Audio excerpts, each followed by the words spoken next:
Olá pessoal do terceiro ano, tudo bem com vocês? Bom, infelizmente, ainda estamos privados de poder estar em sala de aula por esse problema, Confesso que estou com saudade, não sei vocês, mas estou com saudade de estar dentro da sala de aula. Esses tempos em casa não é legal, Mas vamos lá. Eu quero, dentro do possível, passar uma revisão do que nós vimos, Nós vimos nesse primeiro trimestre a questão da metafísica e ontologia, que tem três focos bem acessíveis, Uma bem assim plausível, bem evidentes, que são o ser, o ser e o não ser, a essência desse ser e a realidade, tornando seus fundamentos e suas causas, o seu motivo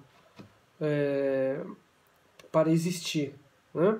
A gente começou fazendo uma breve análise entre Parmênides e Heráclitos. Não sei se vocês se lembram, a gente viu que Parmênides ele prega o imobilismo, ou seja, a realidade é imutável, ou seja, nada muda, tudo é o que exatamente tem que ser.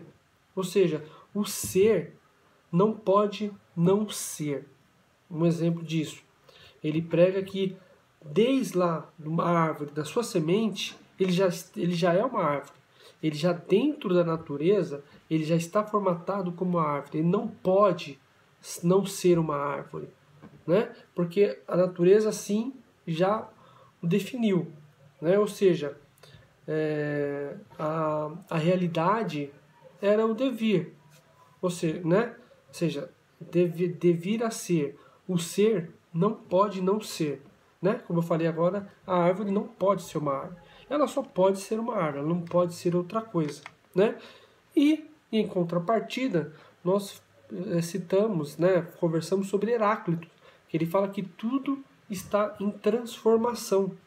Nada na natureza é igual o que era há poucos instantes. Por exemplo, tem o exemplo de que nós não podemos entrar no mesmo rio, Nós sempre entramos no rio diferente. Por quê? Segundo esse pensamento de Heráclito, quando a gente entra a segunda vez no mesmo rio, as águas já são outras, ou seja, já é um outro rio, ou seja, há um mobilismo na natureza.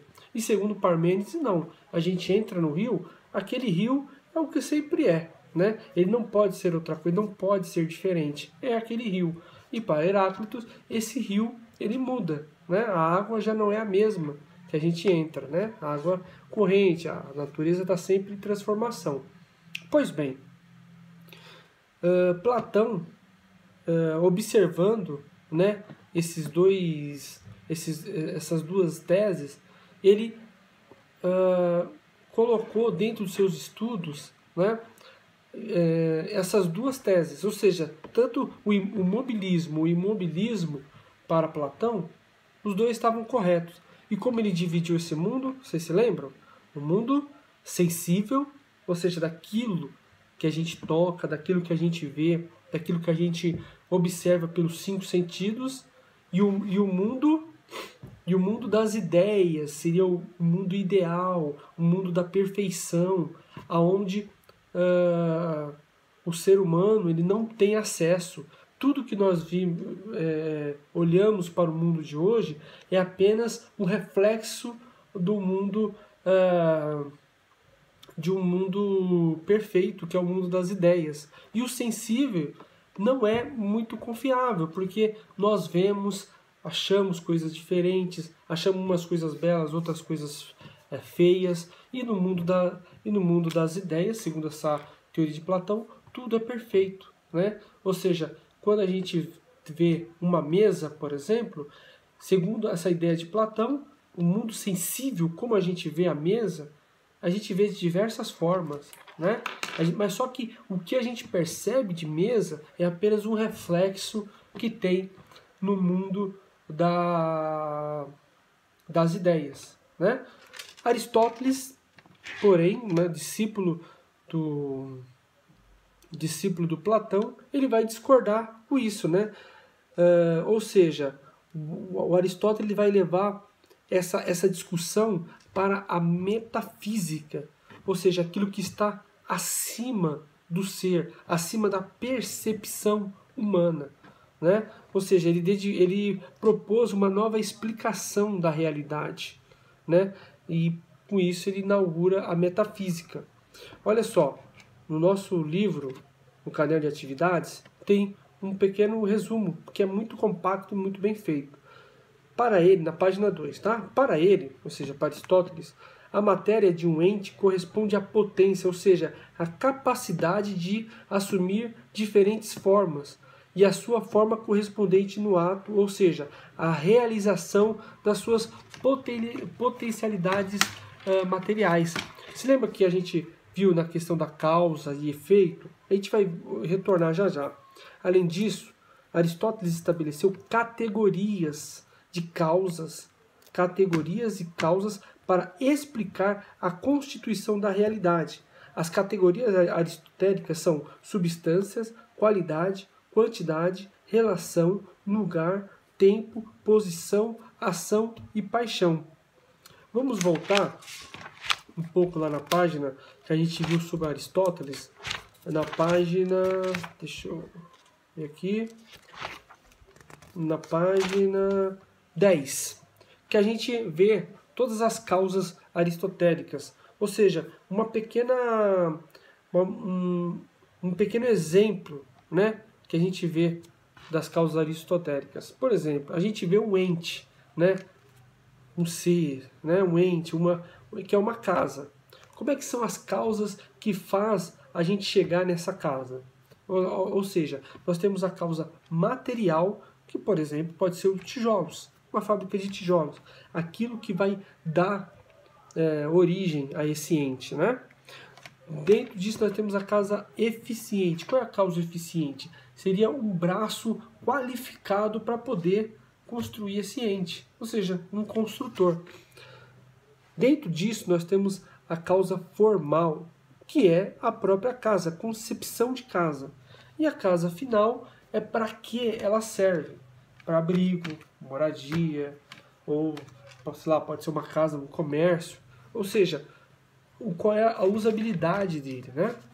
E dentro disso, nós temos também a outra orientação de Aristóteles contra a substância primeira.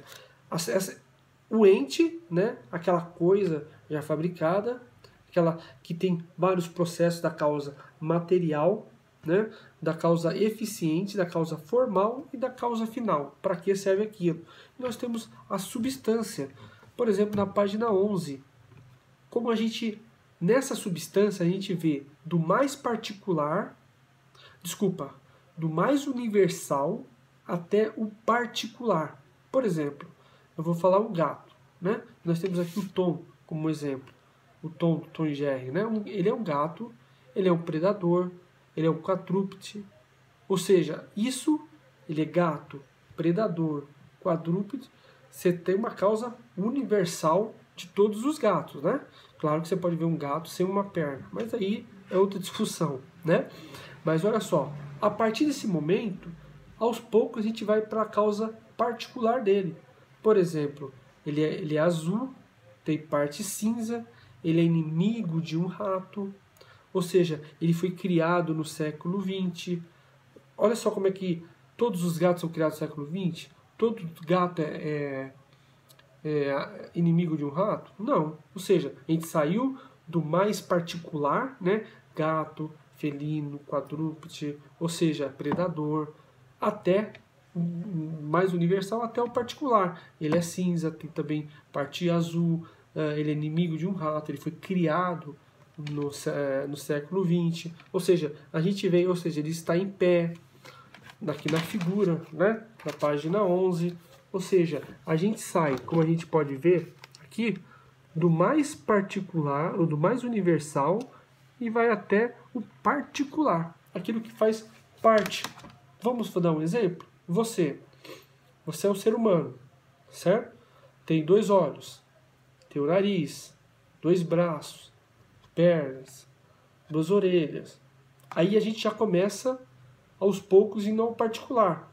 é homem, mulher, cabelo grande, né? Onde mora, né? Então, tamanho. Ou seja, a gente sai do universal, uma ideia de ser humano. Por exemplo, a gente sabe uma ideia universal de ser humano, né? Mas o particular, nasceu no Brasil, nasceu nos Estados Unidos, ou seja, tem essa diferença. Você vai sair do particular. A substância ela vai mais do universal e vai no particular, ok? Então, essa é a diferença que Aristóteles traz, por exemplo, de Parmênides, que ele fala que tudo vai mudar, que Parmênides ele fala que nada muda, tudo é imóvel, né? Mas ele vai falar, como eu falei para você, Parmênides fala que é uma árvore, não tem como ser uma árvore. Mas Aristóteles vai falar o seguinte: essa árvore ela tem causas universais, como ele está falando, né? Coisas universais, porém, aos poucos, essa árvore vai no seu particular. Árvore, todo mundo sabe que é uma árvore. Tem galhos. É grande, pequena. Do que é feita essa árvore? Qual é o tipo? Ou seja, a gente vai no particular, né? Foi logo essa diferenciação que Aristóteles faz que ele vai acabar depois dando os primeiros passos da ciência biologia, né? Tanto é que eu acredito que vocês já devem ter estudado em biologia algumas contribuições do Aristóteles, né? Ou seja, aí ele vai confrontar também Heráclito, que fala que tudo muda, né? Parmênides nada muda, Heráclito tudo muda. Mas aí Aristóteles também questiona, calma, tudo muda, mas até um certo ponto. Ou seja, nada fica mudando completamente toda hora, né? Então essa é a metafísica de Aristóteles. Porém, no período medieval, a gente vai mudar o foco dos estudos, né? Que os estudos terá como principal foco a fé e a razão, mas tudo no início vindo da fé. E a metafísica vai ser nada mais nada menos que a busca, o encontro do ser humano com Deus. E que muitas dessas coisas que a gente vê que não é entendida pelo ser humano é que está além, né? Olha só, a metafísica, além do humano, além do físico, além daquilo que os sentidos humanos podem perceber. Então os medievalistas, e aí te dá um destaque para Tomás de Aquino, ele vai falar o seguinte, ele vai falar que todo conhecimento que não chega, que não dá para o ser humano chegar, é onde começa a trilha de Deus.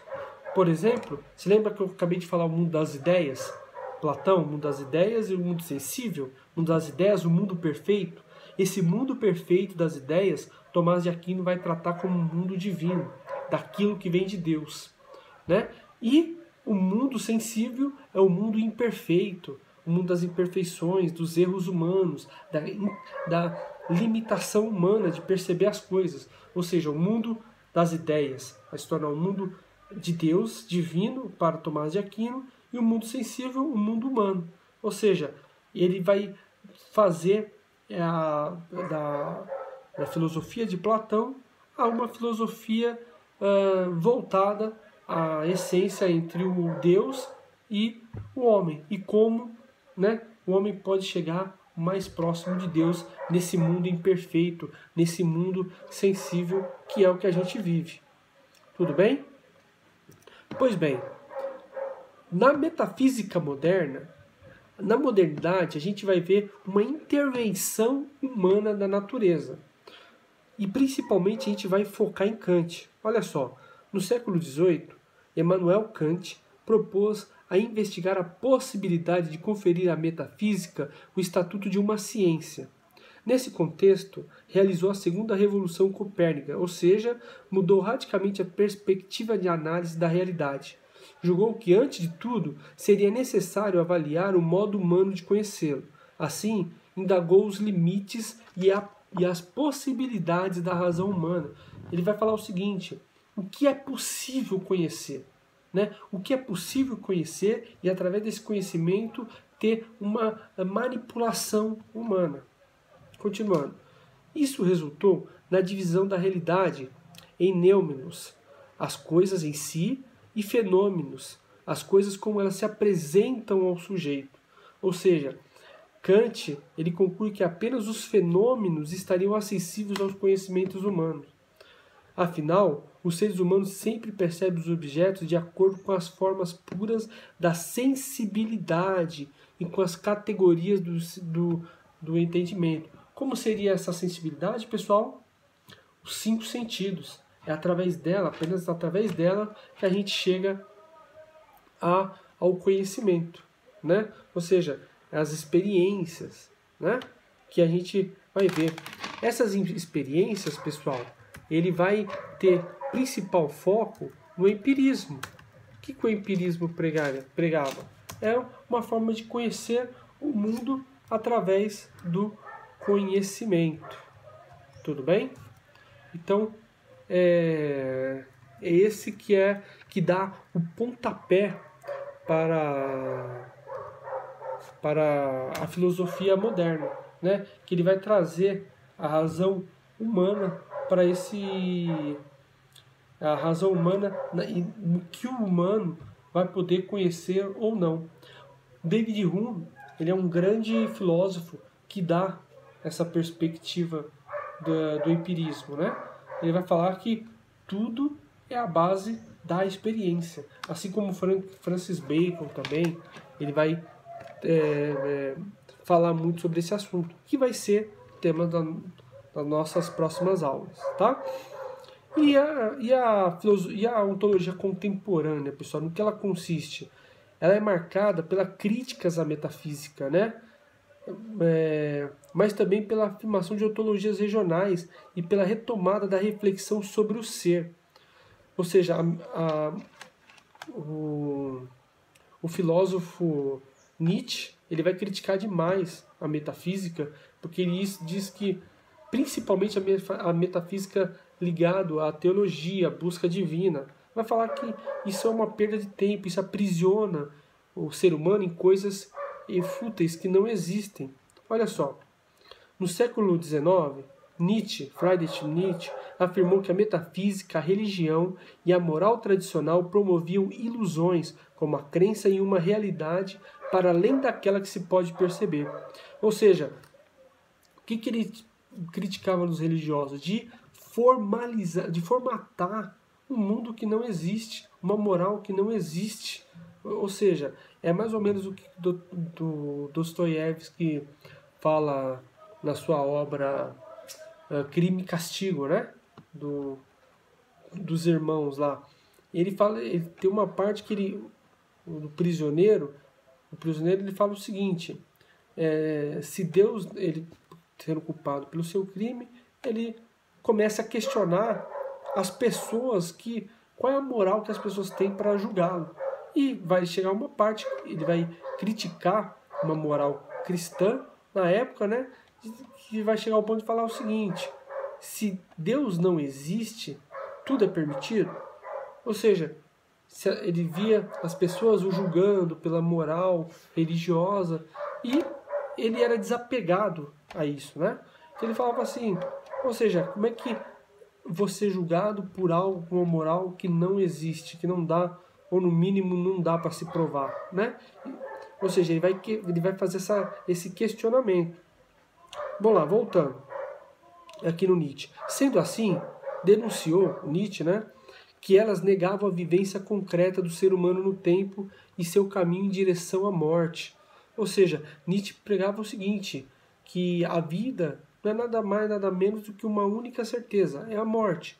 E que a moral, que regra as condutas humanas, a religião, que formata também uma certa conduta, é tirar do ser humano a sua essência de que ele veio aqui apenas para viver e morrer. Só isso. E que nada mais faria sentido. Continuando aí. De acordo com ele, a vontade de potência, que corresponde aos mais fortes de todos os instintos, de todos os instintos, capaz de impulsionar a sobrevivência, era abafada pelas filosofias metafísicas, ou seja, toda a capacidade humana de ser, de representar o que ele realmente é, era abafada, era impedida pelas razões filosóficas, metafísicas, religiosas, né? Por isso, Nietzsche almejou uma nova moral, capaz de levar o ser humano a uma condição superior, do além do homem, onde esse homem poderia transformar, poderia fortalecer todas as suas qualidades, sem dogmas nenhuma, mas apenas deixar, né, ele ser o que ele é. E assim ele vai elevar a sua condição de ser humano e transformar no super-homem, né? Não sei se vocês estão ouvindo, é um cachorro tá latindo, tá? Então ignorem, tá bom? Mas a gente vai tratando aqui como a gente vai conseguindo, tá? E outras formas de ontologia, de metafísica, a gente vai ver também no Husserl. Olha só, na questão da fenomenologia, que é os acontecimentos que quase não explicáveis pela condição humana, pelo sentido humano. Olha só, a fenomenologia foi concebida por Husserl entre os séculos XIX e XX como investigação rigorosa dos fenômenos. O objetivo de Husserl era criar uma ciência rigorosa para estudar os diversos modos pelos quais os fenômenos se apresentam à consciência. Caberia a ela estudar, por exemplo, as características da percepção, da imaginação e da recordação. Nesse contexto, Husserl destacou que a consciência é intencional, ou seja, é consciência de algo que faz parte das diversas regiões do ser. Por isso, em vez de uma metafísica universal, ele propôs a organização das ontologias regionais, ou seja, de consciências particulares de determinados lugares, que para ele seria diferentes, umas tradições diferentes, né? E ele criticava, por exemplo, muito a moral cristã, que pregava a salvação para todas as pessoas de uma mesma forma, né? Então ele criticava, ele fez isso, como diria Nietzsche, isso abafava, né, as outras culturas, outras manifestações, tá ok? Então é isso, pessoal. A gente fica por aqui, reforçando, faz as atividades da LPA, tá? É importante fazer da página 4 até a página 8, são múltiplas escolhas, né? Então, faça, treina, reveja os textos que nós já vimos, né? Faça uma revisão, mantenha o ritmo de estudo. E qualquer dúvida, vocês podem estar em contato comigo, tá? Desculpe pelos cachorros, isso acontece, tá bom? Então, pessoal, fiquem com Deus, se cuidem e até a próxima, tá bom? Tchau, tchau.